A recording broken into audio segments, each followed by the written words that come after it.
సహోదరులారా, ఈ లోకంలో అన్నీ ఉన్నాయి గానీ, ఒకటి ప్రతి ఒక్కరికి కొదువ ఉన్నది.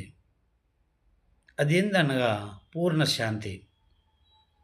ధనము ఉన్నప్పటికిని, మంచి ఉద్యోగం ఉన్నప్పటికిని, మంచి అందచందాలున్నప్పటికిని, పదవి ఉన్నప్పటికిని, మంచి కుటుంబం ఉన్నప్పటికిని, శాంతి అనేది ప్రజలలో కరువైపోయినది. కాబట్టి ఏ ఒక్కరికి గూడా పూర్ణ శాంతి అనేది లభించట్లేదు.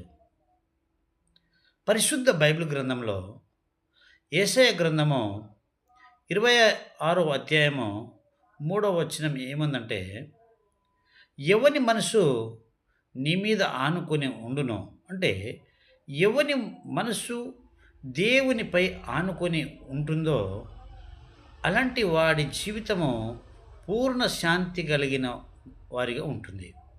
ఎందుకంటే వారు దేవుని యందు విశ్వాసం ఉంచి ఉన్నారు. ప్రియమైన వాళ్ళరా, నీవు పూర్ణ శాంతి గలవానిగా ఉండాలంటే, నీ మనసు దేవుని మీద ఆనుకొని ఉండి, నువ్వు ప్రతి విషయంలో ఆయన యందు విశ్వాసంతో ఉన్నట్లయితే, నీ జీవితము పూర్ణ శాంతి నీ జీవితంలో ఉంటుంది.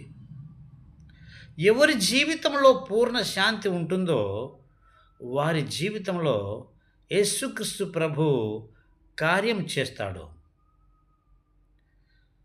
దేవుని చిత్తము వారి పట్ల నెరవేర్చబడుతుంది.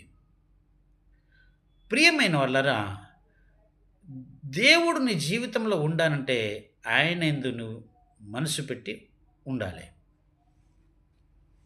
కావున